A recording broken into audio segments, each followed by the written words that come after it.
A la lección número 1 para ver los ejercicios que se recomiendan ahí.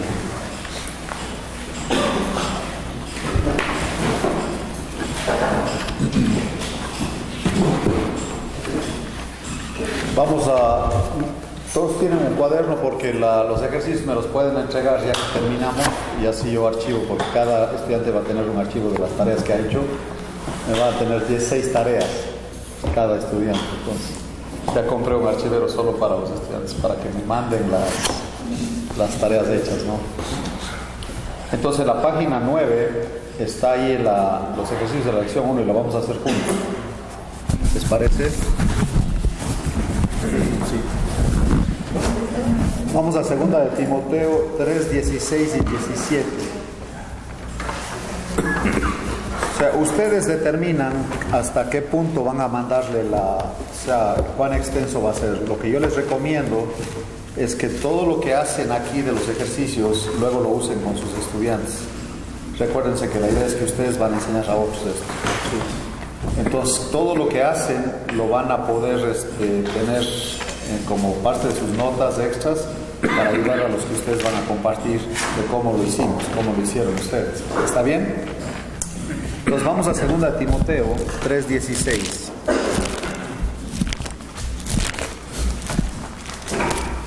Y ustedes pueden hacerlo con nosotros también. A ver, Fer, tú lo tienes, ¿verdad? Déjame ver. 3, 16 y 17 de 2 de Timoteo. Escuchemos lo que dice la Escritura. Adelante. Toda la Escritura es inspirada por Dios y útil para enseñar, para redarguir, para corregir, para instruir en justicia, a fin de que el hombre de Dios sea perfecto, enteramente preparados para toda buena obra. Excelente.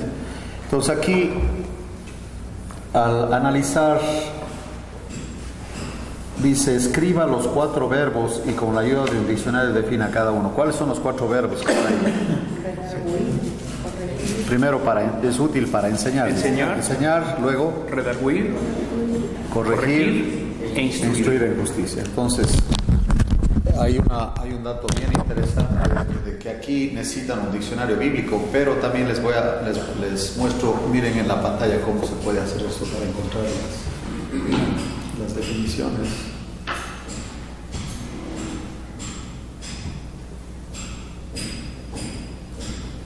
Primerito necesitan un diccionario del español, ¿verdad? Para saber la definición de la palabra. Y entonces yo voy ahorita a buscar el significado en el diccionario. La primera palabra es enseñar.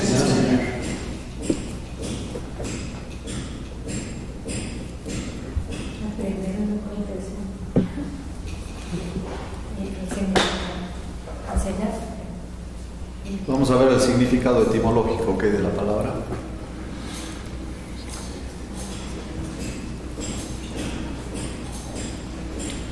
La palabra enseñar proviene del latín insignare. Anoten eso, por favor. Insignare. Y qué interesante que la palabra latina insignare está en el inglés, porque la palabra señal en inglés es sign. Entonces la enseñanza es para mostrarte señales, cuadros. Eso es muy importante. Compuesta de en y signare, que es señalar hacia. Esa es la palabra, señalar hacia. Estás apuntando hacia algo. Lo que implica es brindar una orientación sobre qué camino seguir. Eso lo hace un maestro, los padres y las mamás también. Y la palabra signare viene de signum, que significa seña, es decir, una marca o indicación que tiene un significado especial. Qué interesante que de la misma palabra signum viene asignatura, asignación, signar, significado, consignar, consignatario, seña, señalar, contraseña, diseñar, diseño, etc. Impresionante.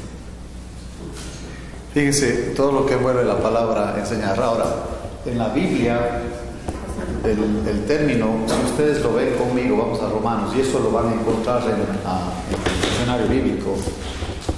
En Romanos 15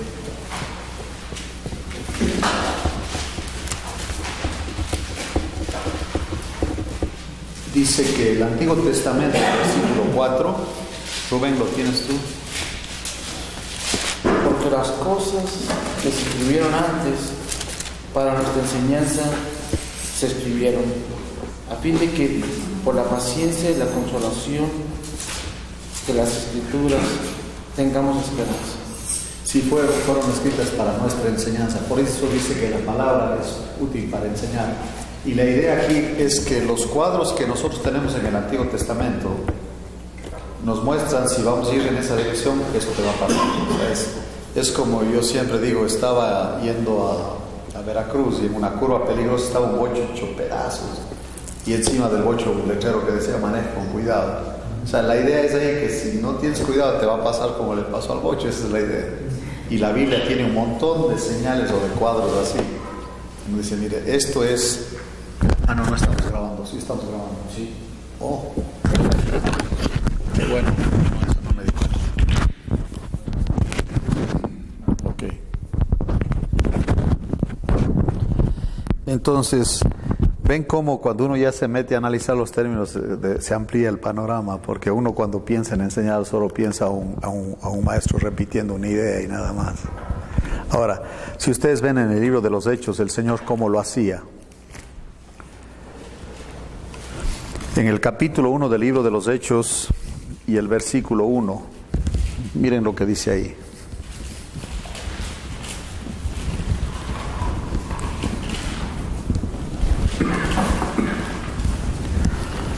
¿Qué dice? En el primer tratado, oh Teófilo, hablé acerca de todas las cosas que Jesús comenzó a hacer y a enseñar. Si él no te enseñaba así primero, ¿qué? Lo hacía. Interesante eso. Y otra cosa, si ven el 2, miren lo que dice ahí el 2, 1-2 de Hechos, uno de ustedes puede leerlo. Hasta el día en que fue recibido arriba, después de haber dado mandamientos por el Espíritu Santo a los apóstoles que había escogido. Pero él te da una enseñanza o un mandamiento, dice, ¿por medio de quién? O sea, él jamás te va a pedir algo si no te capacita para hacerlo. Es otro asunto muy importante. ¿Estamos?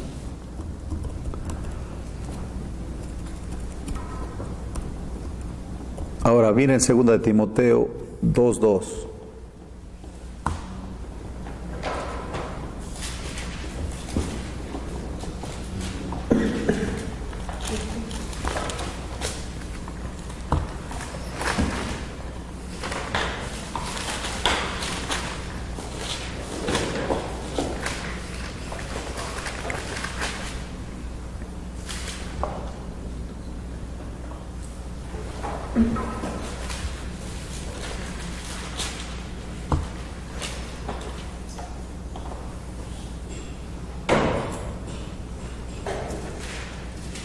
¿Qué dice? 2 de Timoteo 2:2, ¿y ustedes pueden leerlo? Lo que has oído de mí ante muchos testigos, esto encarga a hombres fieles que sean idóneos para enseñar también a otros. Sí, cuando él dice esto encarga, la idea ahí es que enseñes a quiénes.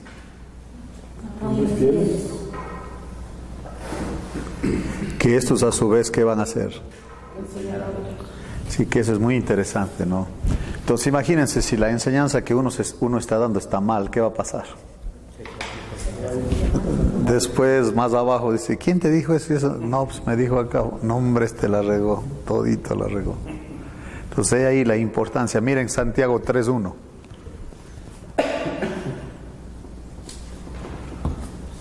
Por eso dice que deja huella, ¿no? Exactamente. Es muy importante que lo que vas a decir esté bien, porque luego después ¿cómo recoges? A ver, ¿qué dice ahí en Santiago 3?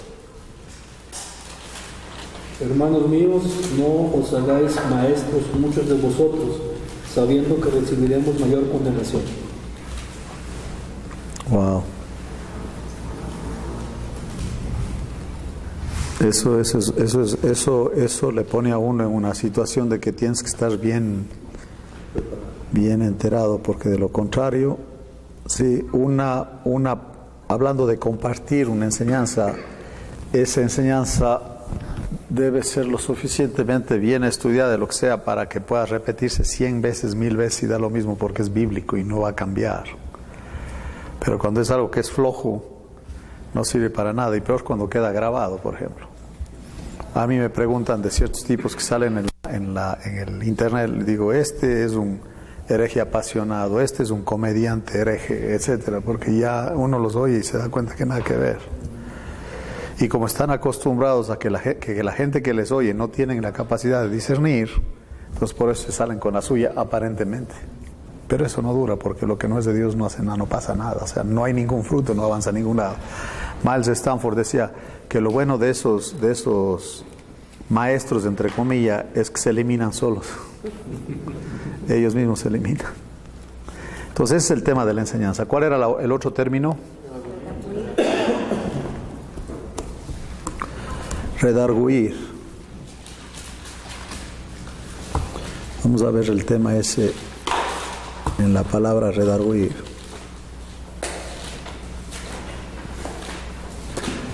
Sí, la definición más sencilla de redarguir es que te regrese el argumento.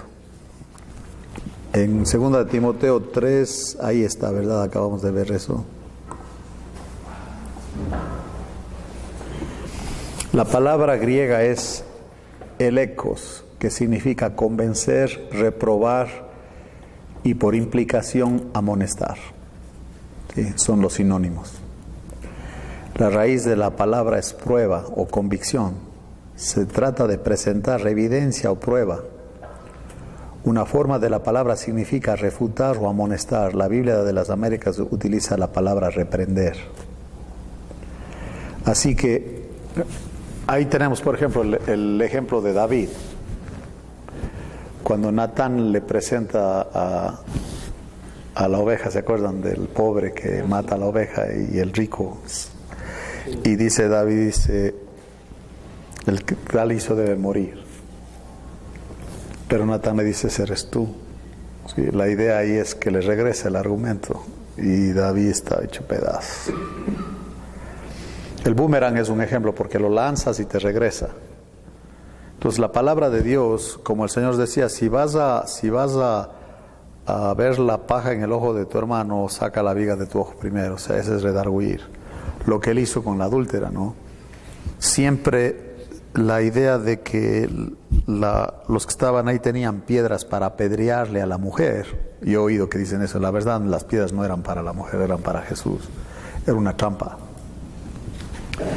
Porque si vemos el texto, en el Antiguo Testamento la ley decía que en una situación de adulterio no debían apedrearle a la mujer, sino a los dos. Y si él decía que le apedreaban a la mujer, si era falso, porque la ley no dice así, dice que tienen que ser los dos y aquí no está el hombre. Así que las piedras son para él por falso. Esa era la trampa. Y el Señor estaba escribiendo en el piso, obviamente, los pecados de ellos y nadie lanzó la primera piedra. Y eso es lo que hace la Biblia, te redarguye, te hace ver dónde estás tú. Y de hecho, acá en Gálatas, miren lo que dice Gálatas en cuanto a la exhortación que nos toca a nosotros como creyentes. Si alguno fuere sorprendido en alguna falta, vosotros que sois espirituales, restaurarle con espíritu de mansedumbre. La idea es de regresarle al camino, que agarró un desvío, o sea, anda en la carne obviamente, y regresarle para que camine con el Señor. Ese es el plan. Ahora, si la persona no se arrepiente, es muy difícil.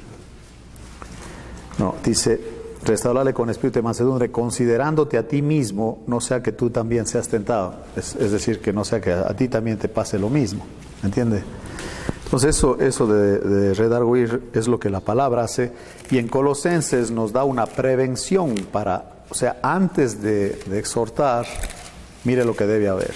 Por eso está el orden, ¿no? Dice enseñar, redarguir. En Colosenses dice, la palabra de Cristo mora en abundancia en vosotros, del 16, enseñándoos y exhortándoos unos a otros. Ahí está la palabra, enseñándoos y exhortándoos. Si no ha aprendido del tema, ¿cómo le puedes redarguir? O sea, la enseñanza y el redarguir van juntos. La enseñanza y el redarguir van juntos, porque no le puedes redarguir a alguien que no le has enseñado, ¿verdad? Y si le enseñas de verdad, vas a tener que redarguirle. Y por eso implica el discipulado, que es una compartir la vida. Porque el discipulado no se practica porque la gente no quiere que conozcas mi vida. O sea, y es mi vida, no te metes en mi vida. Entonces por eso no hay el discipulado, no se practica en las iglesias evangélicas. Solo es una clase, no es un compartir la vida. Como por ejemplo Elías y Eliseo, como Pablo y Timoteo, como el Señor y sus discípulos. Ellos andaban con él todo el tiempo, le veían cómo dormía, cómo comía, cuando se enojó ahí en el templo, etc. Le veían a él en todo, no solamente en una clasecita de un librito, y ese es el discipulado moderno. Eso no es. Es compartir la vida.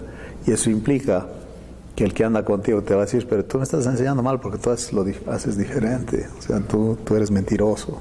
¿Me entiendes? Y por eso el discipulado no se practica, porque no va a discipular a alguien y dice, se va a enterar de mi vida y se acaba mi show. ¿Me entiendes?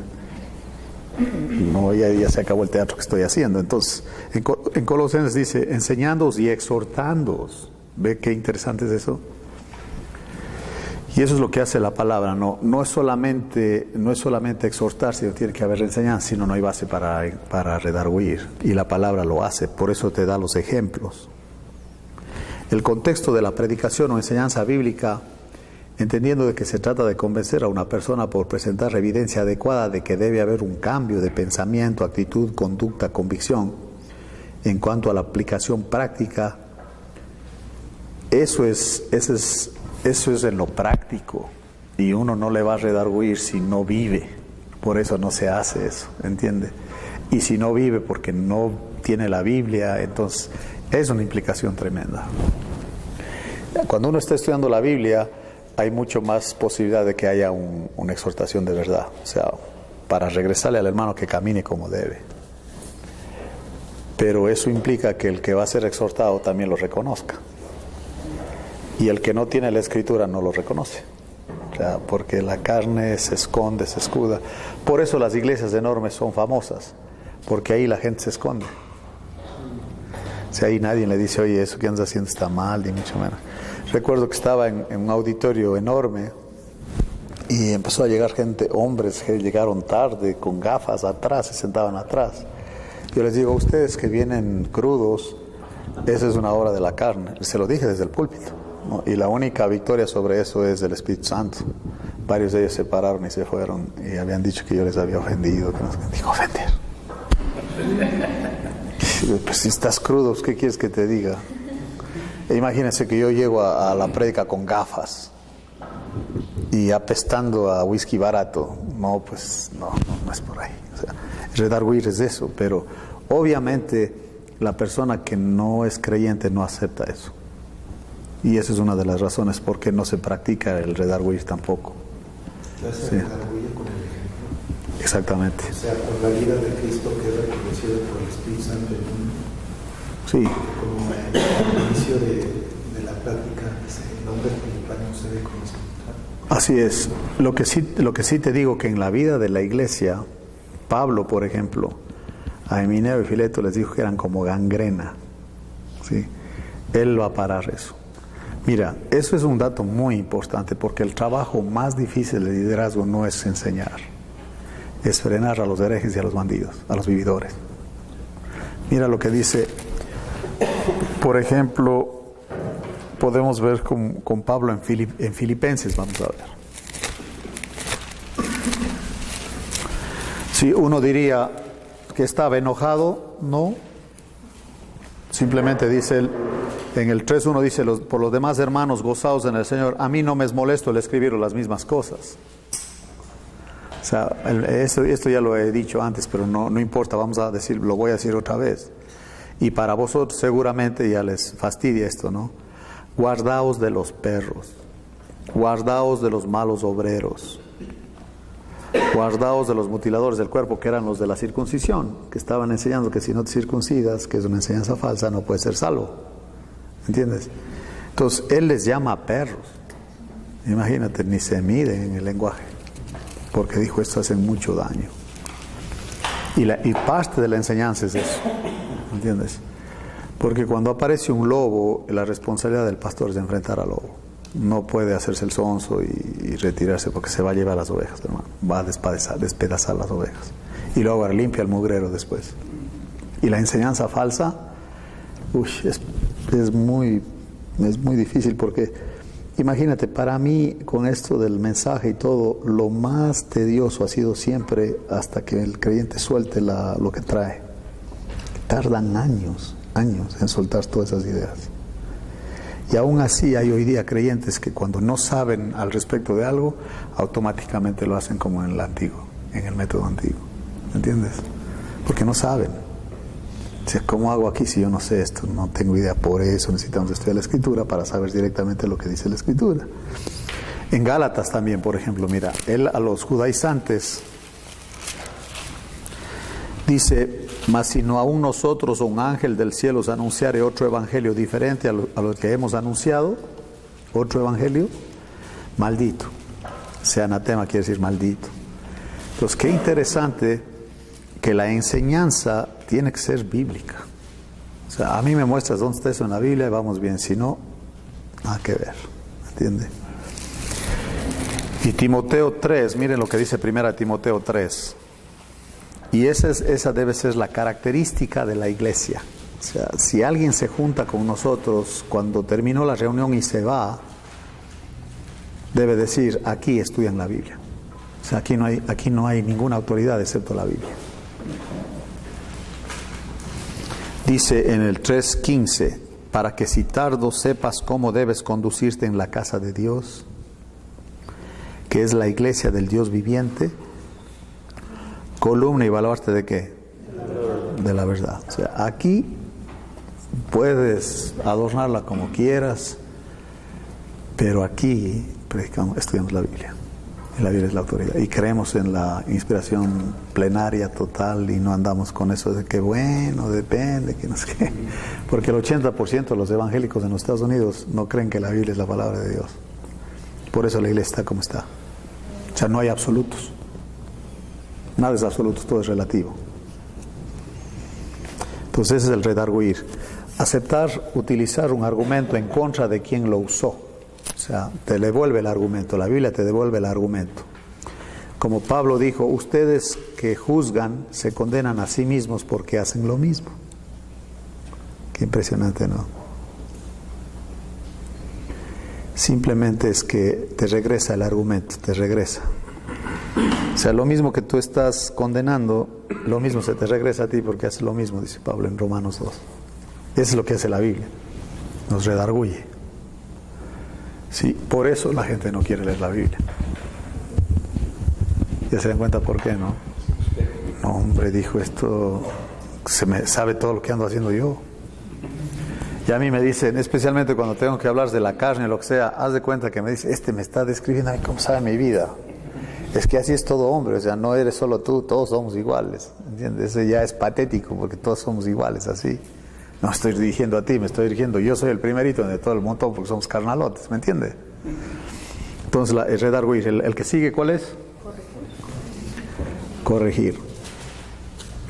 Ahora, el tema de la corrección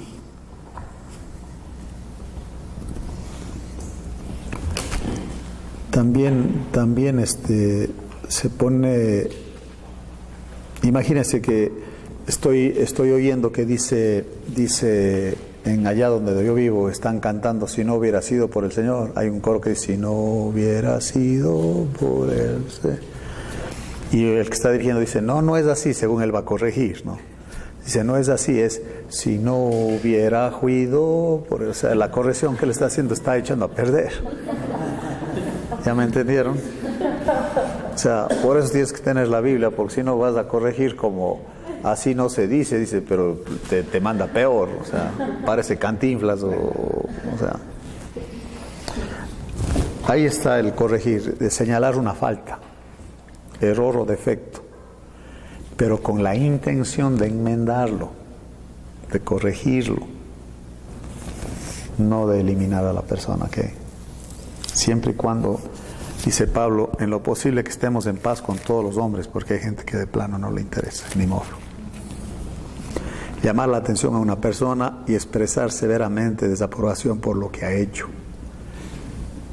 Tienes que decírselo. Vamos a ver un ejemplo de esto en Mateo 23.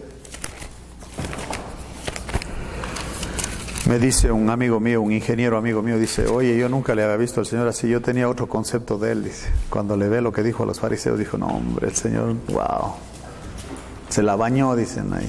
Mire cómo les trata a los fariseos. En el 23:15 de Mateo dice, ay de vosotros escribas y fariseos hipócritas, porque recorréis mar y tierra para ser un prosélito, o sea, seguidor de ellos, no de Dios sino de ellos. Y una vez hecho, le hacéis 2 veces más hijo del infierno que vosotros. O sea, primero ahora tengo que quitar esa enseñanza que tú le diste y luego darle la otra enseñanza, o sea, doblemente hijo del infierno. Dijo, para que salga de ahí va a estar largo el camino. La falsa enseñanza.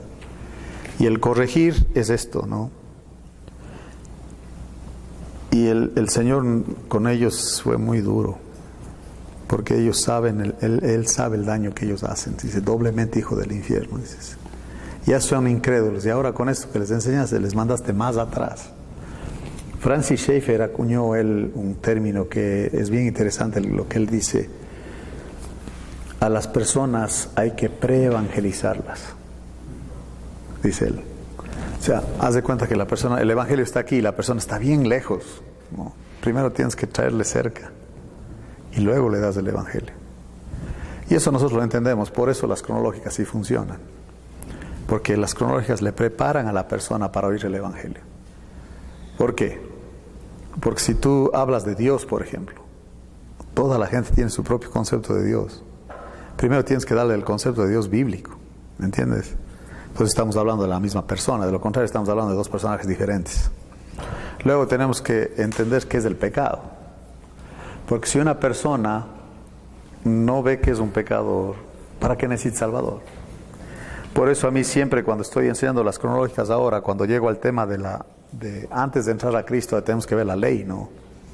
Entonces yo les pregunto, antes de empezar la clase, digo, ¿cuántos pecadores hay aquí? Entonces hacen así, o sea, como que no entiendo muy bien qué es un pecador. Pecador, el matón, la ramera, o sea, el ladrón, esos son pecadores. Y yo creo que no. Y peor si es un religioso, pues él no es pecador, un religioso no es pecador, ¿me entienden? Entonces ya cuando vemos la ley, y el 20:17 de eso dice, si codicias una cosa, ya eres culpable de todo, de 613 puntos de la ley. Y ya cuando vemos eso, y ahora yo les pregunto, ¿y cuántos pecadores hay aquí? No, pues yo soy pecador. Ya desde ese punto de vista dicen ellos, ¿no? O sea, si así dice, pues yo soy pecador. Digo, entonces ahora sí, vamos a estudiar del Salvador, porque ahora sí ocupan un Salvador. Mientras no eres pecador, no necesitas un Salvador. ¿Entiendes eso? Entonces eso es lo hermoso de estudiar la Biblia de esa manera, ¿no? Y finalmente, ¿cuál es el otro?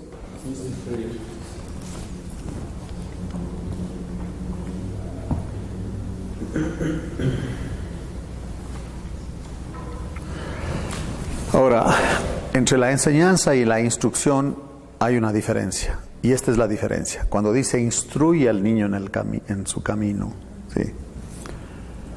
Y cuando dice también Efesios que criarlos en disciplina y amonestación del Señor, el Señor también dijo enseñándoles ¿qué? Que guarden. Esa es la instrucción. La instrucción es que vas a avanzar en el tema hasta que lo veas, como dice Pablo a los Gálatas, yo por ustedes sufro dolores de parto hasta ver a Cristo formado en ustedes. O sea, no es solamente darle la verdad y le avientas la verdad, no.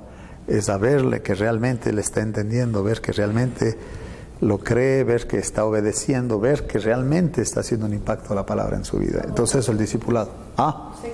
Exactamente, es una relación, sí. Es como nosotros papás con los hijos, ¿no? Cuando son chiquitos uno le dice, ya báñate. Si no vamos, te baño. ¿Entiende? O sea, se realiza la acción, pero tú estás ahí para ver que realmente se bañó, ¿no? Porque los adolescentes están tremendos. O sea, se meten en la ducha y hacen así, y se salen, dicen, no, ya me bañé. Ni se enjabonan, ni nada, ¿no? Y entonces la mamá bien contenta dice, sale mojado, dice, ya se bañó. No, no se bañó, no se bañó, ¿entiendes? Se la baña, pero no se bañó. Entonces la instrucción, captan lo que es la instrucción, o sea, no es solo darle la enseñanza, sino ver que realmente la esté usando. Es como esos entrenamientos prácticos que los dan en las fábricas y todo. Dice, bueno, ya tenemos la teoría, ahora vamos a hacer que tú manejes el montacargas tú. Eso lo hace un instructor, claro. Esa es la palabra. Un instructor está ahí, que esté viendo que lo esté haciendo. Como los de los atletas, ¿no? Cuando se enseñan deportes, están viendo que cumplan las reglas. Es mucho más que solo decirle lo que tiene que hacer, sino ver que realmente lo haga. Que lo practique. Se da cuenta cómo cuando uno se acerca a estudiar de esa manera, como que se le amplía el panorama. Y no usé nada. Ahora, si ustedes se meten en un diccionario bíblico, hay mucho más. Cada palabra es un tema. Yo solamente estoy usando el diccionario común y corriente, que está ahí en la internet, que necesitan abrir un libro ahora porque me dice alguien, ¿dónde está ese versículo? Y digo, hazlo Google. Y se ríen. Digo, pon el Google las palabras más o menos y ahí te sale el versículo. Y no me creen. Es una concordancia. Sí. Y también hay concordancia aquí en la internet, que están disponibles para ti. ¿Sabe para lo que sirve una concordancia? Es que tú le das la palabra y te dice todos los versículos donde aparece esa palabra. Es una concordancia. El diccionario te da una definición de la palabra. Eso, aquí hay una lista de 19 libros que necesitan, que lo van a ver. Yo los tengo, no quería traerlos porque era mucho peso, tenía que traer estos. Tenía que traer una maleta extra si traía los libros que yo uso para estudiar. Y de hecho aquí yo tengo más de 300 libros ahora, porque ahora como hay estos de logos y todo eso, tengo un chorro de libros y les voy a mostrar, ¿no? Como metes la palabra y te sale toda la información habida y por haber, y te sale el original y te sale todo. Digo, oye, qué tremendo eso. Tengo que estar abriendo libros. Exactamente, ¿no? Ahora, comentarios de lo que hemos visto hasta ahorita. Algo que estaba haciendo en el segmento pasado, Wilson, que creo que es muy importante. No es que no necesitemos de Wilson o del pastor, pero en el contexto de la Biblia, ¿verdad? Siempre habrá, por eso están los dones, los ministerios. ¿verdad? Los ministerios. Pero creo que siempre lo que, y un énfasis es lo que dice la Biblia, ¿verdad? Y la iluminación. La iluminación. Porque nosotros estamos bien limitados los pastores. ¿Verdad? Y hacer ese énfasis en cuestión de, porque a veces ya citamos, digo, y no menosprecio el libro, pero necesitamos lo que dijo fulanito, lo que dijo sultanito, pero ser iluminado por el Espíritu Santo para poder hacer estos 4 pasos que ahorita vimos en la Biblia, en nuestra vida, y para aquellas personas a las cuales vamos a enseñar, para que no les vayamos a ir llevando por un camino perdido. Entonces, exactamente. Que nosotros estemos seguros por el caminar con el Señor de que estamos en esa doctrina, en esa sana doctrina, para poder enseñar a otros y ser transparentes para que otro también me pueda corregir, para que otro también pueda decir, ser humilde sobre todo. oye, hermano, ya creo que ya te estás yendo por otro lado. Estás hablando tonterías. Miren Romanos, por ejemplo, verán. Pablo es un ejemplo de lo que estamos viendo, lo que está comentando Fernando. Miren lo que dice Pablo en Romanos 1. En Romanos 1, sí.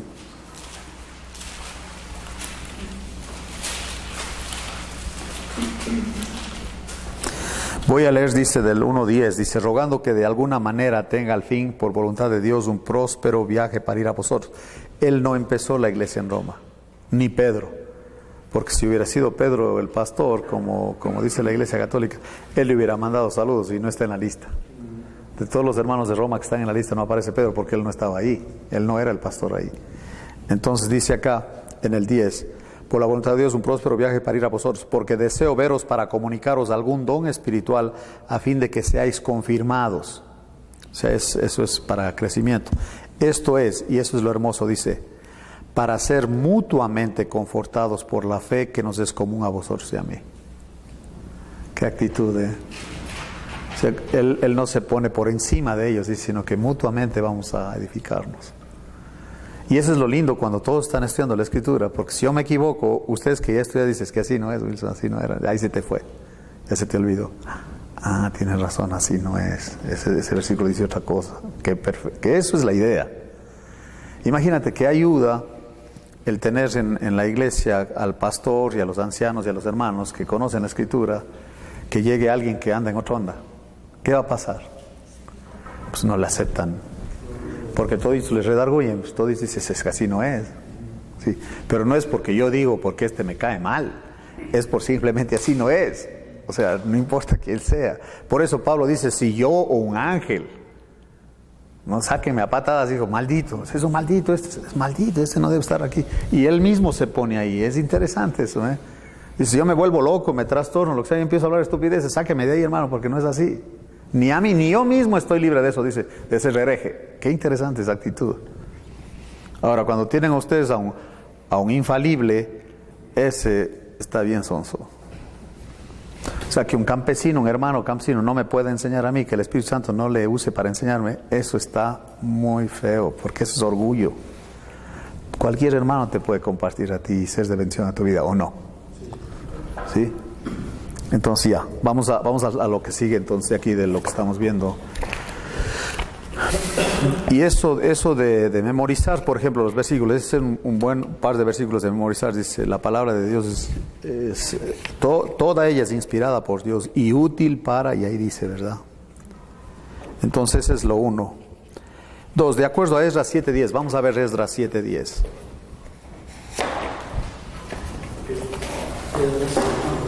¿Saben quién era Esdras? Lo bueno para eso es ver en el diccionario, ¿no?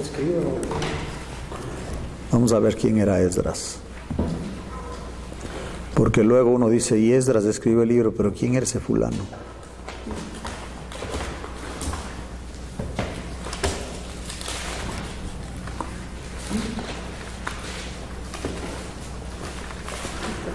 Está interesante. Qué interesante, porque yo le pongo el Google y me manda al inglés. No quiero hablar inglés ahorita, estoy hablando español. Entonces vamos a ver quién es este Esdras, ¿no? Ahora, de hecho ya están en el libro. ¿Alguien de ustedes puede leer la introducción que tiene Scofield ahí del libro? ¿Qué dice de Esdras? ¿De dónde inicia? Sí, los datos que dice. ¿Quién era él? Esdras, Nehemías y Esther concluyeron los libros históricos de la Biblia tal como se encuentran en el orden actual del canon. Tanto Esdras como Nehemías están dedicados a eventos que ocurren en la tierra de Israel al regresar del cautiverio y en los años subsiguientes, y cubren un periodo de aproximadamente un siglo, comenzando en 538 a.C. El énfasis de Esdras es la reconstrucción del templo, el de Nehemías la reconstrucción de los muros de Jerusalén. Ambos libros contienen amplios registros genealógicos, principalmente para establecer la legitimidad de los reclamos al sacerdocio por parte de los descendientes de Aarón. Puesto que transcurrió más de medio siglo entre los capítulos 6 y 7, los personajes de la primera parte del libro habían muerto cuando Esdras comenzó su ministerio en Jerusalén. Esdras es la persona prominente en Esdras y Nehemías. Ambos libros terminan con oraciones de confesión, Esdras 9, Nehemías 9. La consiguiente separación del pueblo de las prácticas pecaminosas en que habían caído, ciertos conceptos, los mensajes de ánimo de Ageo y de Zacarías presentados en esta narrativa. Pueden verse en los libros proféticos que llevan dichos nombres. El libro se puede dividir en la siguiente manera: el primer regreso con Zorobabel y la reconstrucción del segundo templo, el llamamiento de Esdras. Ahí está. Ahora, ¿saben lo que significa la palabra Esdras? Al que Dios ayuda. Que Dios ayuda. Y él sí era un escriba, pero también era sacerdote. Ahora, aquí hay un dato muy importante. Dijo ahí que es el último, son los últimos libros históricos, ¿verdad? Qué interesante que no es Malaquías, el último libro del Antiguo Testamento, sino es Nehemías. O sea, como no está en cronológico, en orden, a veces nosotros decimos el último libro del Antiguo Testamento, Malaquías, ni es el último libro del Antiguo Testamento. Los evangelios son los últimos del Antiguo Testamento. Y el último profeta del Antiguo Testamento es Juan el Bautista, ¿verdad? Ve cómo de pronto ahora dice, y lo que separa el Antiguo Testamento del Nuevo Testamento es la cruz, porque es el nuevo pacto de mi sangre, dijo el Señor, que es derramada por vosotros. Eso dice él en Lucas. Entonces, de pronto ya me cambió el panorama ahí. Ya estoy viendo algo diferente. Y ahora vamos a ver lo que dice Esdras 7, 10.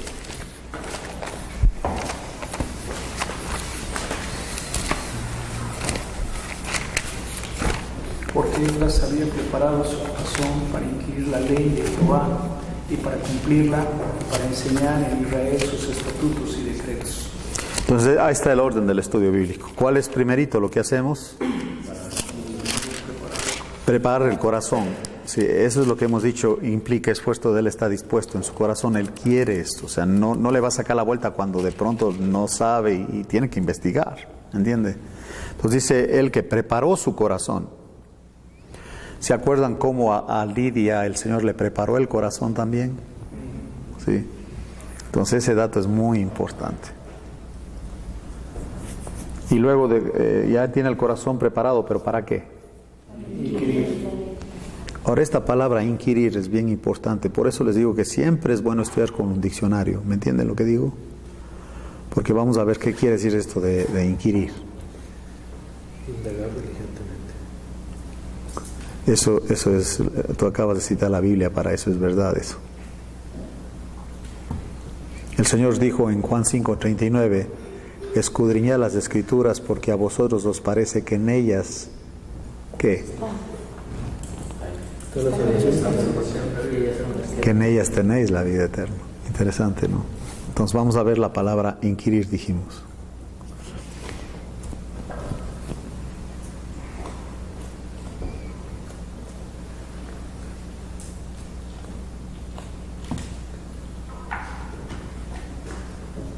Sí, el uso que le pueden dar a la computadora.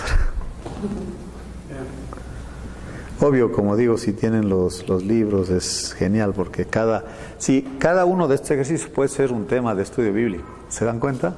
Pasaríamos una hora nomás lidiando con esto, porque un versículo te manda a otro y uno va aprendiendo. Es la idea que va sacando de la Biblia, ¿no? Está inquirir.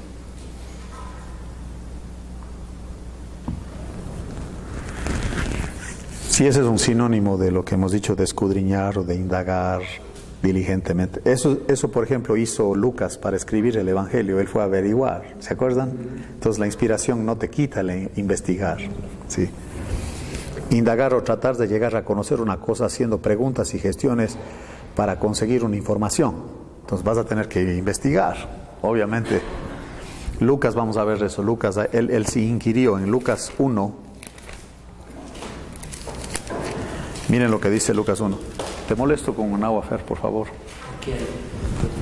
Perdón, sí tengo aquí. Gracias. De verdad, gracias. A ver, ¿qué dice? Uno de ustedes puede leer Lucas 1, 1 al 4, por favor.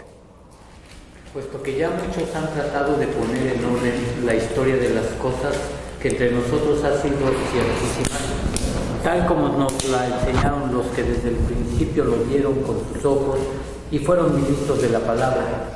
Me ha parecido también a mí, después de haber investigado con diligencia todas las cosas desde su origen, escribírtelas por orden, oh excelentísimo Teófilo, para que conozcas bien la verdad de las cosas en las cuales has sido instruido.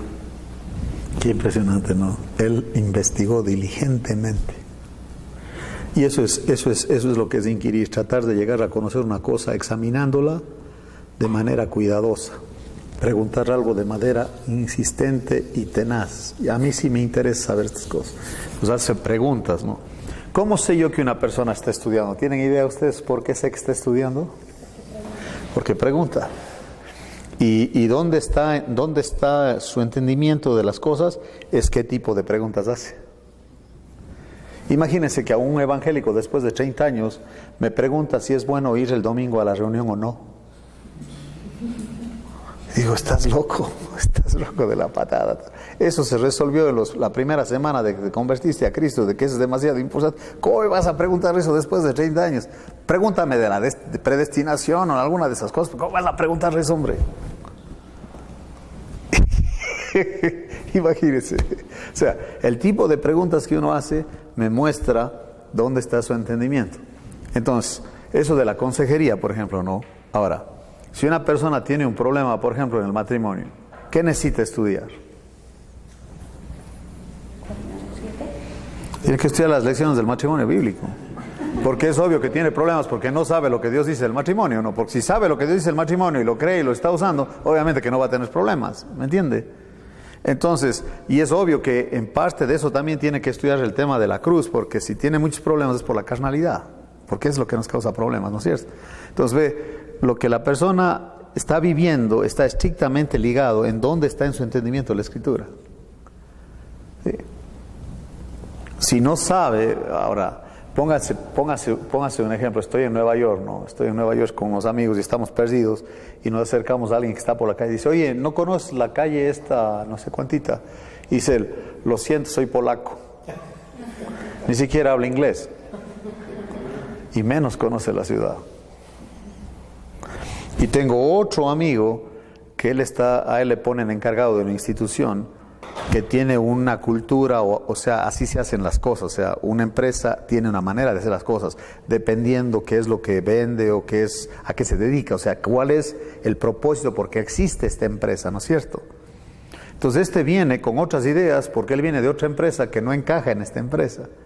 Entonces me pregunta a mí, dice, ¿por qué será que tengo tantos problemas? Yo digo, yo ya me di cuenta cuáles son tus problemas, es bien sencillo. Dice el cómo. Dice, mira, tú tienes un mapa, sí, el GPS que nosotros tenemos tiene mapas, ¿no es cierto? Y el mapa está perfecto. El mapa que tú tienes es de Chicago, o sea, de las calles de Chicago, los parques de Chicago, y en Chicago funciona muy bien. No más que tú quieres aplicar el mapa de Chicago en Dallas y no va a funcionar. ¿Ya me entendió? Entonces la Biblia te ubica. O sea, esto es así porque es así. Pero las ideas mías, no, tus ideas no sirven, porque esas ideas sirven en otro lado. Aquí dentro de lo que yo quiero hacer el Señor, así es esto. ¿Sí? Entonces, él inquirió para qué, no solamente para hacer un hobby de que estudia la Biblia, sino para qué. Pero ¿para qué la investigó? Para cumplirla. Dijo, yo quiero hacer. ¿Saben ustedes cuál fue el rey más joven de Israel? 8 años, Josías.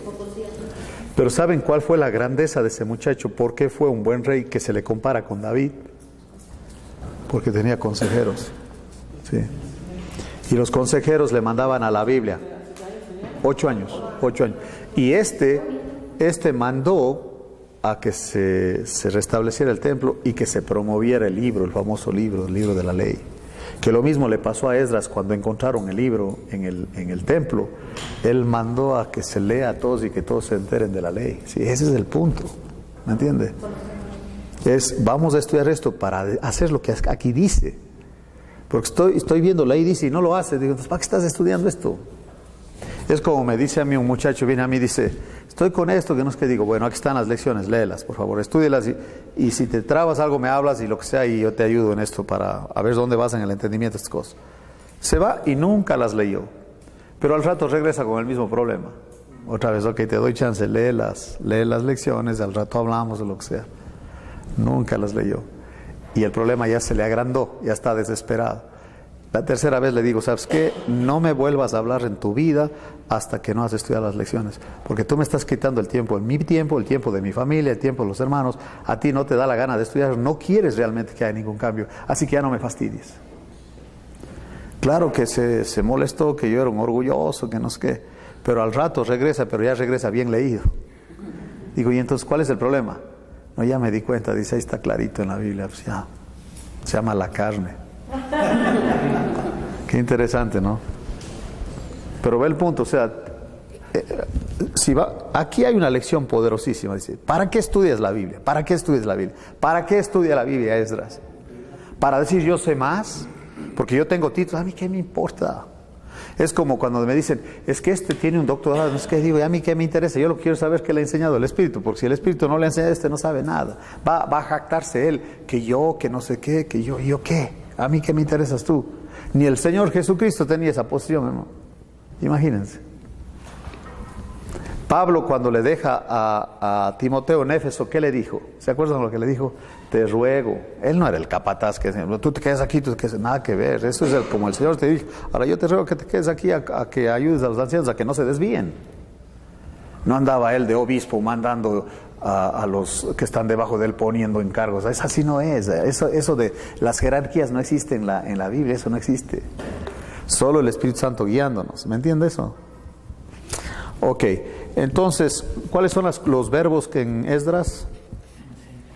Preparar, examinar, hasta llegar a cumplir y enseñar. Y dice la pregunta, ¿en cuál de dichos pasos está usted fallando? Dice, para empezar, ni sabido qué quiere decir inquirir. Entonces, por eso tantos problemas en la iglesia, porque no la cumple y que supuestamente está enseñando. Ni él mismo la sabe, ni la estudia bien y está enseñando mentiras. Imagínate el rollo que nos ponen abajo. Ya ves, ¿por qué a mí me... mire lo que dice Pablo, ¿verdad? Un día que yo me doy cuenta que me siento así, digo, pero eso es la carne, decía yo. Total, nada que ver. Mira lo que dice 2 Corintios 11.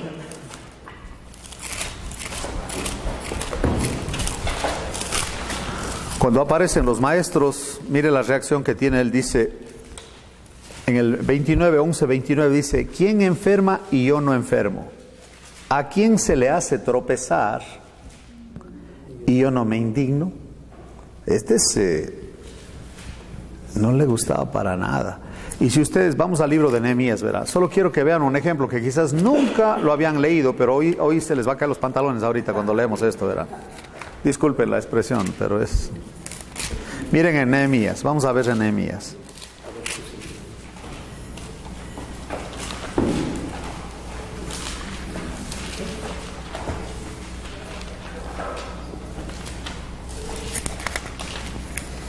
Ahorita les digo.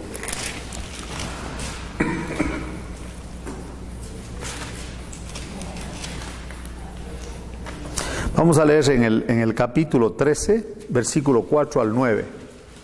A ver, Raúl, por favor. Nehemías 13, 4 al 9. Esto es impresionante, mire lo que dice. ¿Qué dice? Y antes de esto, el sacerdote Eliasib, siendo jefe de la cámara de la casa de nuestro Dios, había emparentado con Tobías, y le había hecho una gran cámara, en la cual guardaban antes las ofrendas, el incienso, los utensilios, el diezmo del grano, del vino y del aceite, que estaban mandados dar a los levitas, a los cantores y a los porteros, y la ofrenda de los sacerdotes. Mas a todo esto yo no estaba en Jerusalén, porque en el año 32 de Artajerjes, rey de Babilonia, y al cabo de algunos días pedí permiso al rey para volver a Jerusalén. Y entonces supe del mal que había hecho Eliasib por consideración a Tobías, haciendo para él una cámara en los atrios de la casa de Dios. Pues imagínate, ese Tobías era el enemigo que decía, una zorra va a tirar esos muros. Ese era el Tobías, el enemigo. Ahora, mira lo que hizo. Me dolió en gran manera y arrojé todos los muebles de la casa de Tobías fuera de la cámara.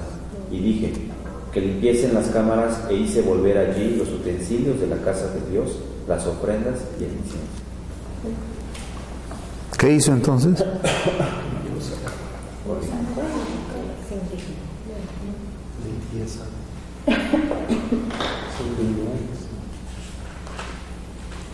Mire el 23, ahí mismo el 13-23. Eso fue la aplicación contra los matrimonios con otros pueblos. El 23, lee, por favor, Raúl. Vi asimismo en aquellos días a judíos que habían tomado mujeres de Asdod, amonitas y moabitas. Síguele. Y la mitad de sus hijos hablaban la lengua de Asdod, porque no sabían hablar judaico, sino que hablaban conforme a la lengua de cada pueblo.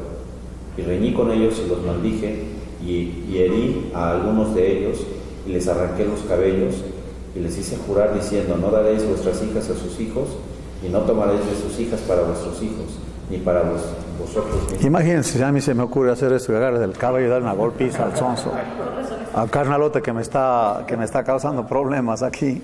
No, pues me dicen, no, pues es una locura, hermano.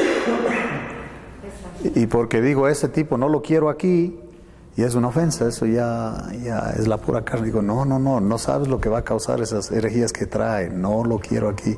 Y no quiero a ningún traidor hablando de mí atrás de mis espaldas, porque no quiero tener el problema de darme cuidando. Dijo, a estos les saque los cabellos, dijo. Les da una golpiza, les herí. ¿Sabes lo que es herir? Estaba chorreando sangre ahí. Y ese era Nehemías, hermanos. Y ahora dice, yo nunca había leído eso. Dice, pues claro, pues como no sabes por eso Ay, hermano, dice, falta de amor.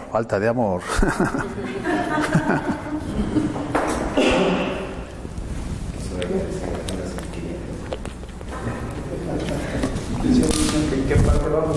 Dijo el chavo, nada más tuve una mala, porque las otras ni las contesté. Ni las vi.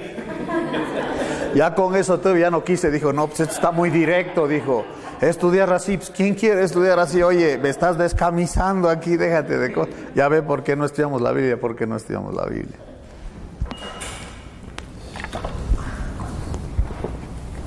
Y usted le dice, y están cortitas las preguntas. No, pero hay mucho que cortar aquí, mucha tela que cortar. Bueno, vamos de Esdras al Salmo 1:1-3. Vamos a ver ahí.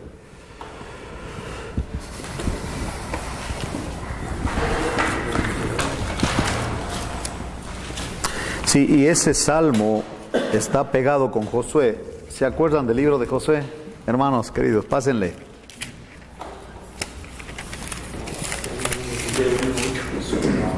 Exactamente, dice, y no se apartará de tu boca este libro de la ley, sino que de día y noche meditarás para que hagas conforme a lo que ahí está escrito, y todo lo que hagas te saldrá bien. Interesante, eso dice 1:8 de Josué. Entonces alguien siempre me dice, pero y entonces ahí dice que te esfuerces y ya se acuerdan lo que dice, que esfuerces, seas valiente. Digo, ya, o sea, como diciendo, y tú me estás diciendo que tengo que descansar. Digo, a ver. ¿En qué se esforzó Josué para conquistar Jericó? ¿Cuál fue el esfuerzo de Josué? No más pasear dándose vuelta a la ciudad, ¿se acuerdan? Que cada día tenía que darse una vuelta, luego al final 7 vueltas y echar un grito, ¿se acuerdan? Y se cae el muro. Ahora, ese era el esfuerzo de él. ¿Cuál era el esfuerzo? Simplemente creerle a Dios y hacer lo que Dios dice, nada más. Y se cayeron los muros. Pero cuando van a Ai, dicen los de Josué, no hombre, no te preocupes, con Ai son muy poquitos, ¿para qué mortificas al ejército? Fíjese nomás. Y los corretearon y mataron 32 judíos y los corretearon el pueblo de Ai porque ya no estaban confiando en Dios. Ese es el punto. Sí. Entonces ahora en el Salmo 1:1-3 vamos a ver ahí. Uno de ustedes puede leerlo, por favor. Bienaventurado el varón que no anduvo en consejo de malos, ni estuvo en camino de pecadores, ni en silla de escarnecedores se ha sentado, sino que en la ley de Jehová está su delicia, y en su ley medita de día y de noche. Será como árbol plantado junto a corrientes de agua, que da su fruto en su tiempo, y su hoja no cae, y todo lo que hace prosperará. Todo lo que hace. Ahora vamos a ver qué es meditar. En los sinónimos que tengo aquí dice pensar, recapacitar, reflexionar, cavilar, discurrir, especular, abstraerse, ensimismarse.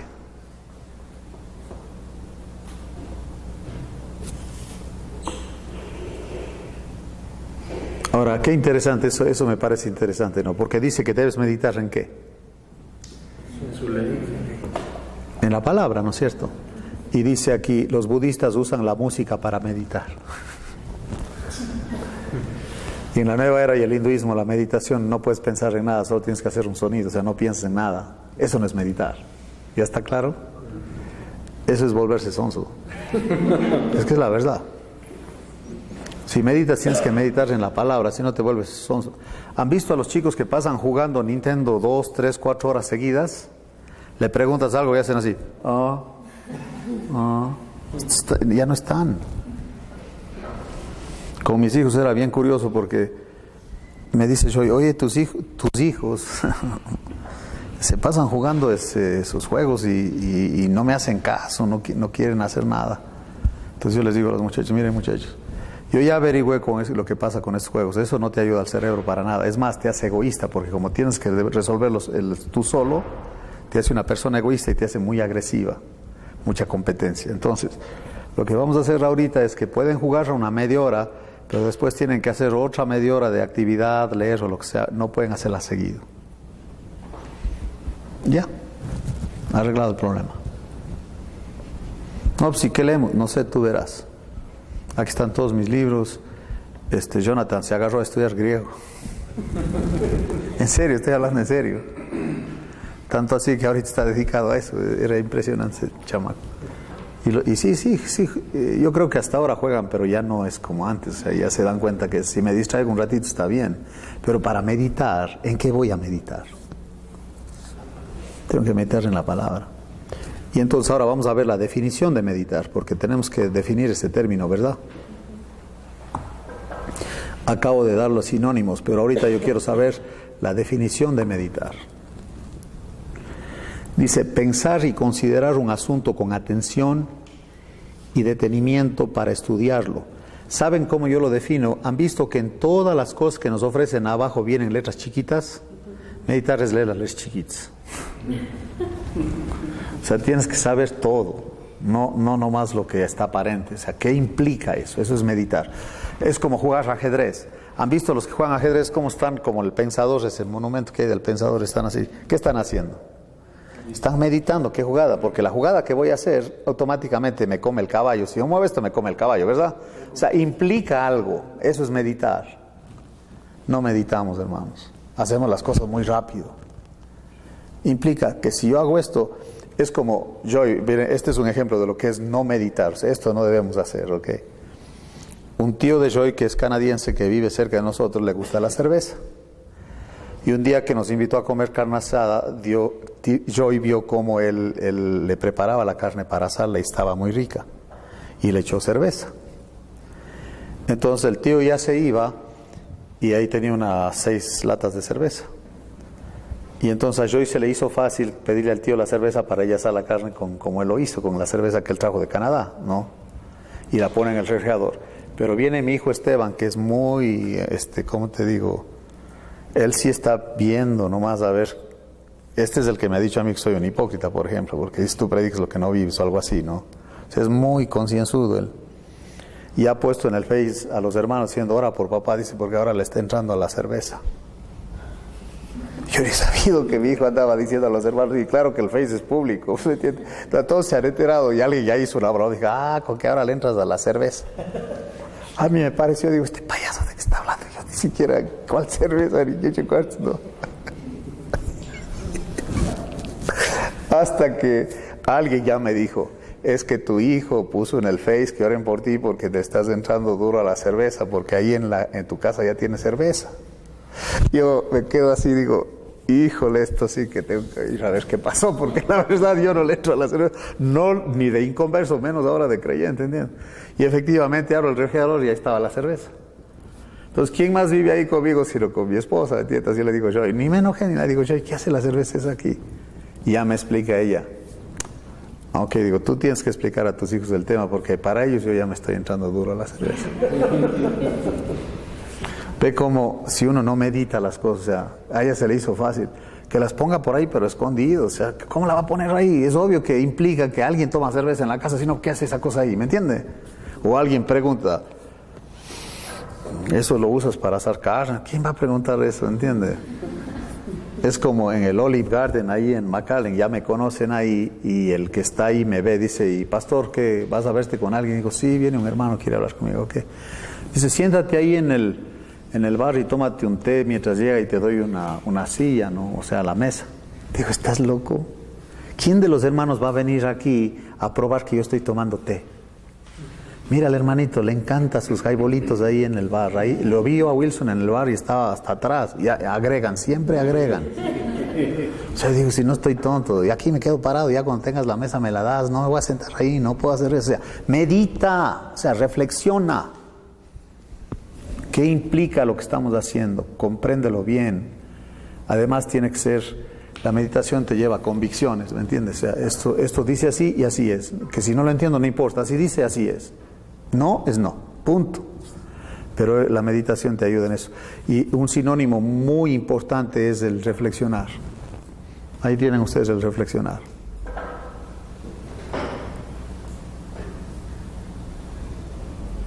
Hay que meditar detenidamente las posibilidades que nos ofrecen. Medita sobre el trágico acontecimiento. Meditaba en ello de día y de noche.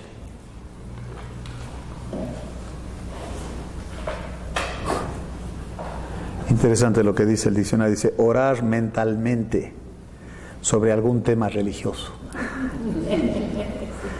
O que es importante, es trascendente. O sea, realmente estás haciendo algo válido. ¿Okay? El asceta se retiró a meditar. ¿Sabe lo que es un asceta, no? ¿No tienen que decir un asceta? Un asceta es una persona que abandona el mundo, no quiere auto, como los Amish o los menonitas, que no quieren la tecnología, no quieren nada, porque el mundo está mal. Y ellos viven una vida bien sencilla, ¿me entienden? Comen de su propia granja y todo. Como un ermitaño es un asceta, exactamente. Es un sinónimo de asceta. Entonces él sí se fue a meditar, pero ¿meditar en qué? Si no se trata nomás de meditar, ¿en qué estás meditando? Aquí dicen que debemos meditar el uno, ¿en qué? En la palabra. Medita de día y de noche. Ese es como un árbol plantado junto a corrientes de aguas, que da su fruto en su tiempo y su hoja no cae, y todo lo que hace, ¿qué? O sea, ¿cuán importante es esto de la meditación? Ahora, ¿cuál es la meta del estudio bíblico? Ya lo vimos en sus propias palabras. Uno de ustedes, de lo que vimos hasta ahorita, ¿cuál sería la razón por qué estudiamos la Biblia en sus propias palabras? ¿Qué queremos lograr estudiando la Biblia? Pues crecer. Espiritualmente, exactamente. Esa es la verdad. Ese es el meollo del asunto. Porque sin alimento no crecemos. ¿Cuál sería otra manera de ver esto? Vivir la palabra. Exactamente. Porque quiero vivir como Dios quiere, básicamente. No estoy haciendo un ejercicio como un hobby. Realmente quiero vivir como dice ahí. Perfecto. También podría ser para comprobarlo. Sí, también, porque eso es que es agradable y perfecto. Muy bien. Ahora, el natural, ¿quién es el natural? Ahora, el natural tiene dos cosas que son clave para él. La una, ya vimos cuál era. El natural que no tiene el Espíritu Santo es ¿qué? Sensual. Todo es sexo y por eso Segismundo Freud se hizo famoso, porque él tenía razón. Para el que no tiene el Espíritu Santo, todo es sexo, las propagandas. Tienen que meter sexo el mundo, tienen que meter sexo, si no, no hay nada. ¿Está bien? Y la otra, ¿cuál es? Que causa en la iglesia divisiones, exactamente. Ahora, el carnal, una de las características del carnal, ¿cuál es? Sí tiene el Espíritu, pero el Espíritu no le gobierna y no le interesa la profundizar, no le interesa estudiar la Escritura. Exactamente, solo quiere leche. ¿Y el espiritual? Todo lo juzga y no es juzgado de nadie. Lo examina, exactamente, es la palabra, sí. ¿Por qué? ¿Por qué nadie le juzga? Porque el fruto del Espíritu. Porque contra tales cosas no hay ley. Gálatas 5:23. Ok. Ahora, ¿por qué es tan difícil para un inconverso entender la palabra de Dios? Porque no tiene el Espíritu, porque la Biblia debe discernirse de qué manera, espiritualmente. Okay. Vamos a ver Efesios 2:1 ahorita. Estábamos muertos en nuestros delitos y pecados. 2:1 y 2. Uno de ustedes puede leerlo, por favor, Efesios 2:1 y 2.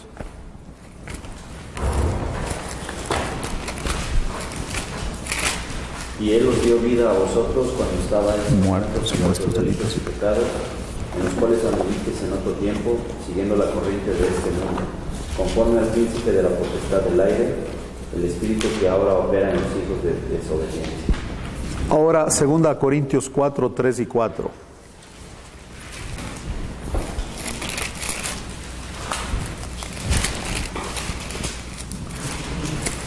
Segunda Corintios 4:3 y 4, ¿qué dice? Pero si nuestro evangelio está aún encubierto, entre los que se pierden está encubierto, en los cuales el Dios de este siglo cegó el entendimiento de los incrédulos, para que no les resplandezca la luz del evangelio de la gloria de Cristo, el cual es la imagen de Dios. Perfecto. Ahora quiero que vean al final de 2 Corintios algo muy interesante.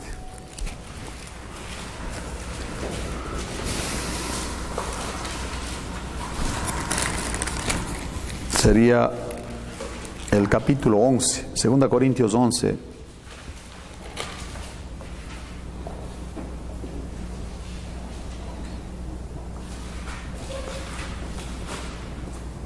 Mas lo que hago, dice el 12, lo haré aún para quitar la ocasión a aquellos que la desean, a fin de que en aquello en que se glorían sean hallados semejantes a nosotros. Porque estos son falsos apóstoles, obreros fraudulentos, que se disfrazan como ¿qué?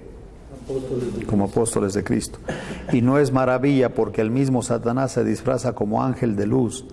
Así que no es extraño si también sus ministros se disfrazan como ministros de justicia, cuyo fin será conforme a ¿qué?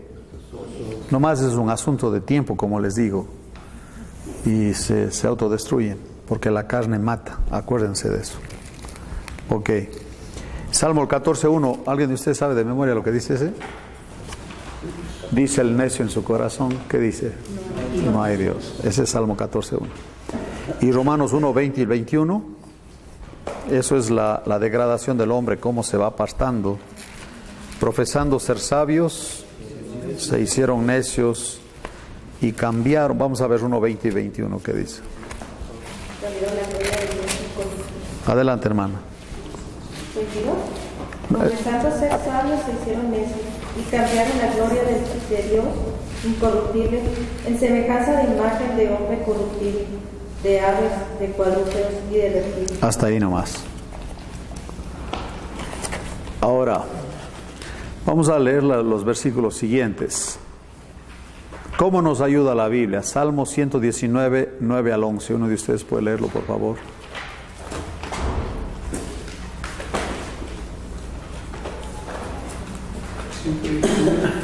...119, 9 al 11.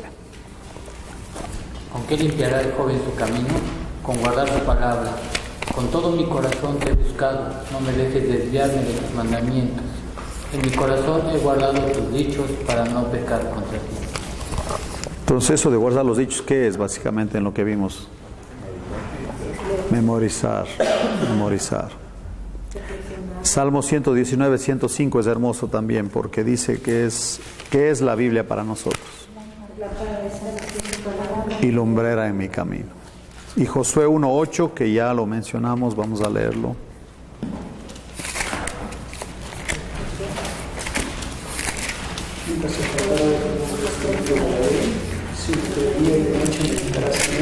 Para que guardes y hagas conforme a todo lo que en él está escrito, porque entonces harás prosperar tu camino y todo te saldrá bien. Qué tremendo, ¿verdad? Proverbios 1:1 al 7. El 1:7 dice que el principio de la sabiduría es el temor a Jehová. Uno de ustedes puede leer Proverbios 1:1 al 7, por favor.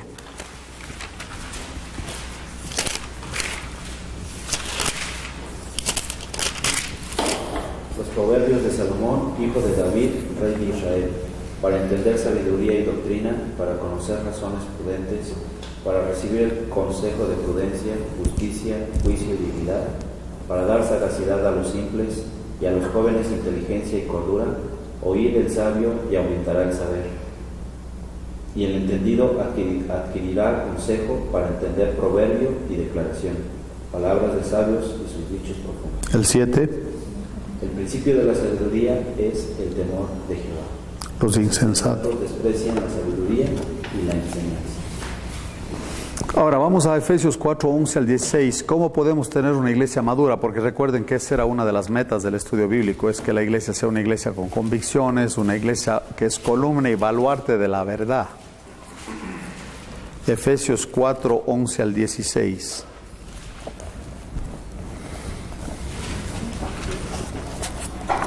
A ver, Alex, ¿lo tienes? Y él mismo constituyó a unos apóstoles, a otros profetas, a otros evangelistas, a otros pastores y maestros, a fin de perfeccionar a los santos para la obra del ministerio, para la edificación del cuerpo de Cristo, hasta que todos lleguemos a la unidad de la fe y del conocimiento del Hijo de Dios, a un varón perfecto, a la medida de la estatura de la plenitud de Cristo, para que ya no seamos niños fluctuantes, llevados por doquiera de todo viento de doctrina, por estratagema de hombres que para engañar emplean con astucia las artimañas del error, sino que siguiendo la verdad en amor, crezcamos en todo en aquel que es la cabeza, esto es Cristo, de quien todo el cuerpo, bien concertado y unido entre sí por todas las coyunturas, que se ayudan mutuamente según la actividad propia de cada miembro, recibe su crecimiento para ir edificándose en amor. Ok, de acuerdo al 12, ¿quién hace la obra del ministerio?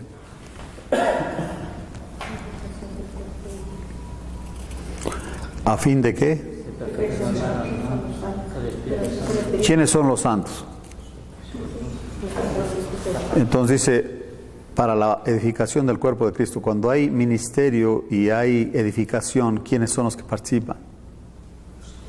Todos los creyentes. Entonces todos deben estar creciendo, porque no es solamente 2 o 3.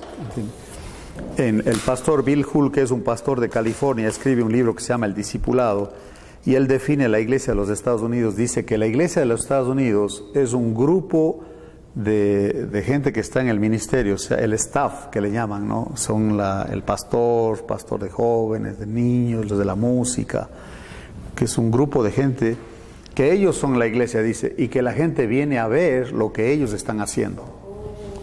Y es verdad eso.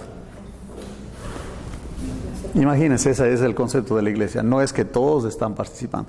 Y yo puedo ver en la alabanza, por ejemplo, ¿no? En la alabanza los músicos son los que cantan y la gente está parada nomás oyéndoles y sintiendo bonito. Ellos deben guiar a que todos cantemos, es muy diferente. ¿Ve el punto? O sea, eso, cuando uno ya empieza a ver de cerca los asuntos, cuán lejos nos hemos ido de la realidad bíblica. ¿Ven la importancia de estudiar de esta manera? Ok, y vamos a leer Hechos 16, 1 al 40. Aquí se ve cómo empezó la iglesia de Filipos. Ya cuando estudiemos Filipenses vamos a ver eso, pero Hechos 16, 1 al 40, Fer, por favor, puedes leerlo del 1 al 40. Vamos a escuchar la narración de Hechos 16, 1 al 40, y luego yo les hago algunas preguntas. Tomen atención, adelante. Llegó a Derbe y a Listra, y allí había ahí cierto discípulo llamado Timoteo, hijo de una mujer judía creyente, pero de padre griego, y daba buen testimonio de él los hermanos que estaban en Listra y en Iconio. Quiso Pablo que éste fuese con él, y tomándole le circuncidó por causa de los judíos que había en aquellos lugares, porque todos sabían que su padre era griego. Y al pasar por las ciudades les entregaban las ordenanzas que habían acordado los apóstoles y los ancianos que estaban en Jerusalén para que las guardasen. Así que las iglesias eran confirmadas en la fe y aumentaban en número cada día. Y atravesando Frígida y la provincia de Galacia, les fue prohibido por el Espíritu Santo hablar la palabra en Asia. Y cuando llegaron a Misia, intentaron ir a Bitinia, pero el Espíritu no se los permitió. Y pasando juntos a Misia, descendieron a Troas, y se le mostró a Pablo una visión de noche. Un varón macedonio estaba en pie, rogándole y diciendo: pasa a Macedonia y ayúdanos. Cuando vio la visión, enseguida procuramos partir para Macedonia, dando por cierto que Dios nos llamaba para que les anunciásemos el Evangelio. Zarpando pues de Troas, vinimos con rumbo directo a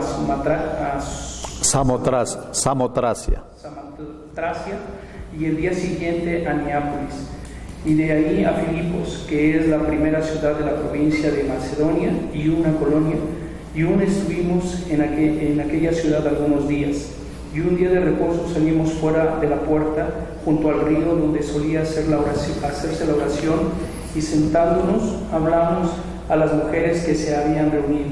Entonces una mujer llamada Lidia, vendedora de púrpura de la ciudad de Tiatira, que adoraba a Dios, estaba oyendo, y el Señor abrió el corazón de ella para que estuviese atenta a lo que Pablo decía. Y cuando fue bautizada y su familia, nos rogó diciendo: si habéis juzgado que yo sea fiel al Señor, entrad en mi casa y posad, y nos obligó a quedarnos. Aconteció que mientras íbamos a la oración, nos salió al encuentro una muchacha que tenía espíritu de adivinación, la cual daba gran ganancia a sus amos adivinando. Esta, siguiendo a Pablo y a nosotros, daba voces diciendo: estos hombres son siervos de Dios, del Dios Altísimo, quienes os anuncian el camino de salvación. Y esto lo hacía por muchos días. Mas desagradando a Pablo, éste se volvió y dijo al espíritu: te mando que en el nombre de Jesucristo que salgas de ella. Y salió en aquella misma hora. Pero viendo sus amos que había salido la esperanza de su ganancia, prendieron a Pablo y a Silas y los trajeron al foro ante las autoridades, y presentándolos a los magistrados dijeron: estos hombres, siendo judíos, alborotan nuestra ciudad y enseñan costumbres que no nos es lícito recibir ni hacer, pues somos romanos. Y se agolpó el pueblo contra ellos, y los magistrados, rasgándoles las ropas, ordenaron azotarles con varas. Después de haberles azotado mucho, los echaron en la cárcel, mandando al carcelero que los guardase con seguridad, el cual, recibido este mandato, los metió en el calabozo de más adentro, y les aseguró los pies en el cepo. Pero a medianoche, orando Pablo y Silas, cantaban himnos a Dios, y los presos los oían. Entonces sobrevino de repente un gran terremoto, de tal manera que los cimientos de la cárcel se sacudían, y al instante se abrieron todas las puertas y las cadenas de todos se soltaron. Despertando el carcelero y viendo abiertas las puertas de la cárcel, sacó la espada y se iba a matar, pensando que los presos habían huido.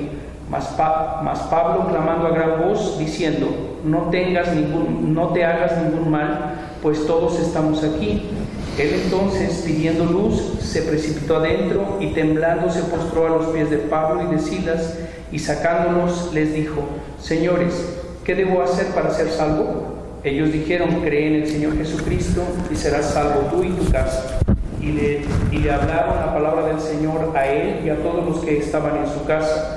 Y él, tomándolos en aquella misma hora de la noche, les lavó las heridas, y enseguida se bautizó él con todos los suyos. Y llevándolos a su casa, les puso la mesa, y se regocijó con toda su casa de haber creído a Dios.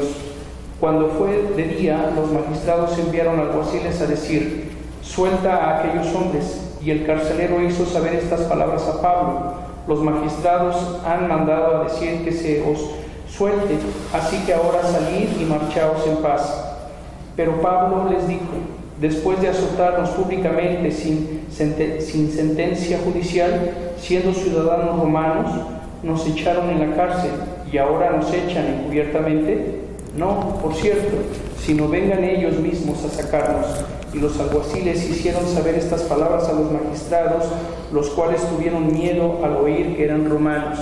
Y viniendo, les rogaron, y sacándolos, les pidieron que salieran de la ciudad. Entonces, saliendo de la cárcel, entraron en la casa de Lidia, y habiendo visto a los hermanos, los consolaron y se fueron. ¿Qué método de empezar una iglesia?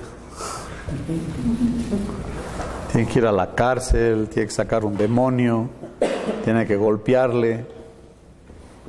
Y me gusta esta parte donde dice él, mire, uno diría: ay, Pablo, por favor. Dice él: los alguaciles hicieron saber estas palabras a los magistrados de que son romanos y no pueden tocarles porque son romanos. O sea, un romano no pueden golpearle, era prohibido eso. Azotarle, no. Le pueden golpear o mandarle preso al que hizo eso. Para un ciudadano romano era prohibido golpearle, porque él podía apelar al César. Y de hecho Pablo apeló al César. Y dice: los cuales tuvieron miedo al oír que eran romanos, y viniendo les rogaron. Qué diferente, fíjense eso, que vienen los magistrados a rogarle a Pablo, y dicen: ya, Pablito, hombre, ya no haga escándalo, ya váyase, hombre. Pero él cuando pasó lo que pasó, fue a cenar con el carcelero, ¿se acuerdan? Él le lava las heridas. Entonces, ¿dónde han oído ustedes que un carcelero se haga cargo de un preso así? Y como Dios, es como decirle Pablo al carcelero, se llamaba Cornelio, lo que se llamaba, dice: ¿cuánto te ama el Señor? Mira lo que he tenido que pasar yo para llegar a hablarte a ti del Evangelio. Y Pablo sabía eso por la visión, y por eso no dijo que era romano cuando le azotaron. Él nunca se rajó, digamos así, diciendo: esto que está pasando, obviamente Dios, no sé cuál es el plan. Él no sabía que el carcelero iba a ser de la iglesia, pero Dios tenía el plan que Pablo hablara con el carcelero después que le avararon y estaba en el cepo. Ve el punto ahí. Y lo que me gusta es, dice que ya después que lo sueltan, saliendo de la cárcel, entraron en la casa de Lidia, la que les hospedó, ¿se acuerdan? Sí. Y habiendo visto a los hermanos, ya está la iglesia ahí, los consolaron. Ahora, ¿quién consuela a quién? ¿Quién eran los que debían tener consuelo? Los avariados, ¿no es cierto? Pero mejor Él les consuela a ellos. ¿Se dan cuenta cómo cuando uno lee estas cosas le cambia el panorama a uno? Uno piensa que si va a hacer la voluntad de Dios todo le va a salir bien. Nada que ver. Siempre hay problemas porque la obra, la carne no le gusta, punto. Ahora, vamos al Salmo 19, 7, 10. Les voy a enseñar a memorizar, ¿ok? Van a aprender a memorizar. Salmo 19, 7 y 10. Solamente el concepto que tenían los romanos acerca del Evangelio, ¿no? Y saber que Pablo se declara como un romano, eso como que les choca, ¿no? Porque un romano es un... No debería andar metido en eso. Exacto. Ya. Eso es tremendo. Tienes toda la razón. Ahora, Salmo, ¿cuál es? 19, 7 al 10. 7 hasta el ¿cuál? 10. Ok, si la forma más sencilla de memorizar que funciona, y yo les digo porque ya a todos los que les he compartido de esta manera, sí dicen, no, sí funciona. O sea, hasta a mí me funciona. Es que en una hoja de papel, cada frase, por ejemplo, dice la ley de Jehová que le numeran la 1, es la frase 1. Y luego 2, que convierte el alma. ¿Está bien? Entonces aquí van a salir unas 15 o 20 frases, ¿no es cierto? Y se van memorizando cada frase indistintiva, o sea, no en orden.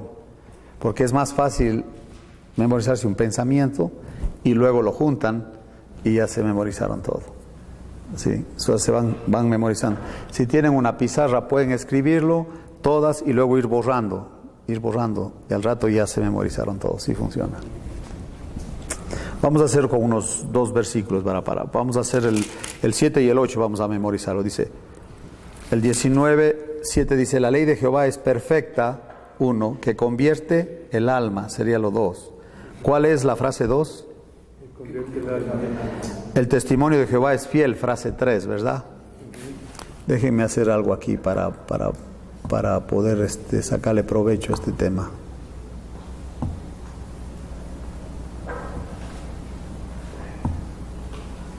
Es que a mí siempre me dicen, ¿cómo yo me sé tantos versículos de memoria? Digo, es que tienes que memorizarlos. O sea, ¿cómo?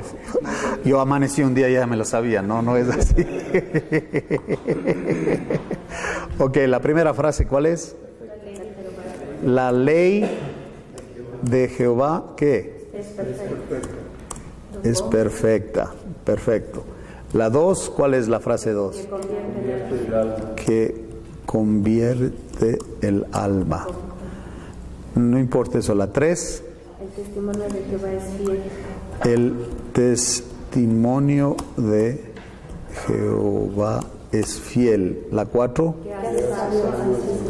Que hace sabio al sencillo. ¿Ese es el primer versículo o falta todavía? Es el primero. Ok, memoricemos ese, ¿verdad? ¿Cuál es la frase 4? La 1. ¿Se da cuenta cómo es fácil memorizar ese trozo? Y luego, la 3, ¿cuál es la 3? El testimonio de Jehová es fiel. La 4, que hace sabio al sencillo. La 1,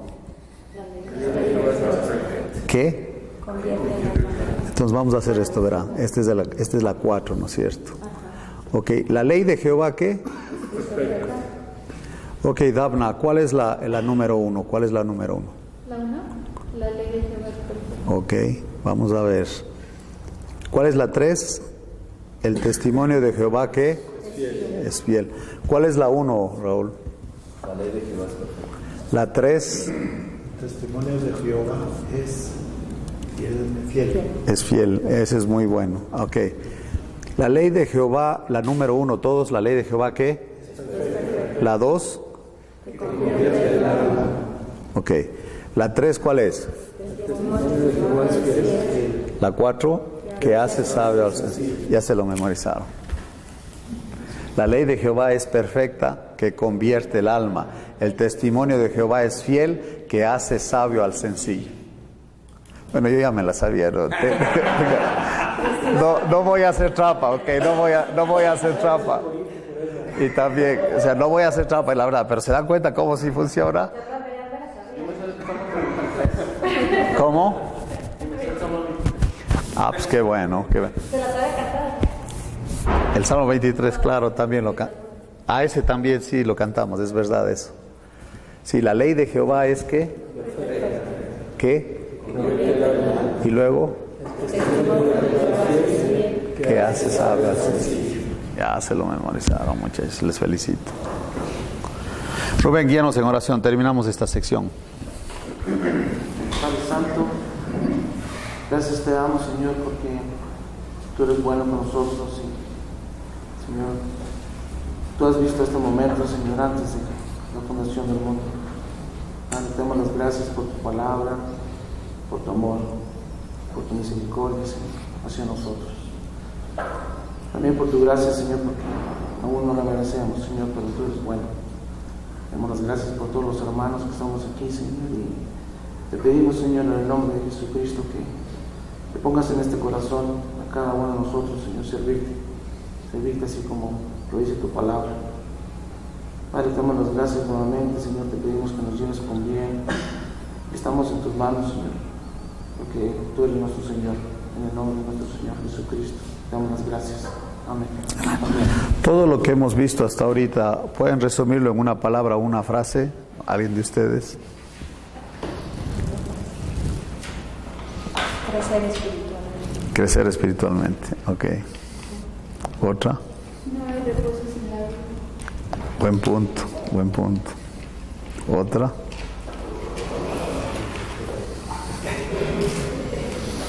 El Salmo 1, el Salmo 19, 7. La ley de Jehová. Eso sí me quedó.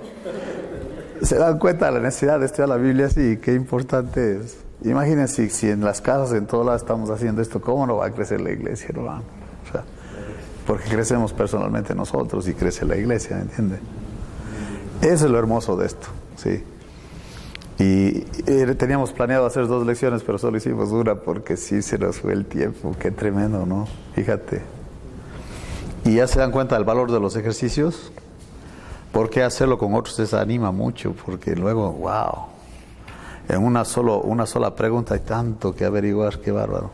Y aprende uno mucho, se amplía el panorama tremendamente. En los versículos que cada pregunta se hace, siempre hay una palabra clave que es la que va a desarrollar mucho. Eso, exactamente. Y esa es la que tenemos que tomar. Sí. ¿Cuál es la palabra clave? Muy buen punto es eso, la verdad que sí. Y además tenemos que entender el significado, porque si no, imagínense. Si no conocemos el significado, pues estamos en la nebulosa. Como la hermanita que estaba pidiendo que el Señor le dé al pastor más concupiscencias. Porque para ella las concupiscencias eran buenas. Y para el pastor también, sí, claro que sí. Ok, ¿sabe lo que sigue? Está muy bueno lo que sigue. ¿Sabe lo que sigue? Ya tenemos hambre.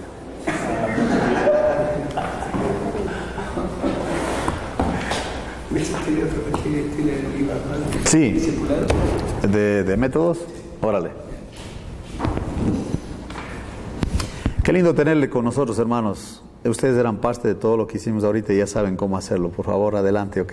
Más tarde nos vemos. En la noche a las 7 tenemos estudio aquí con toda la iglesia. Y mañana a las 11 otra vez nos vamos a dar la lección 2. ¿Les parece? Qué bueno que estuvieron con nosotros. Que estén bien.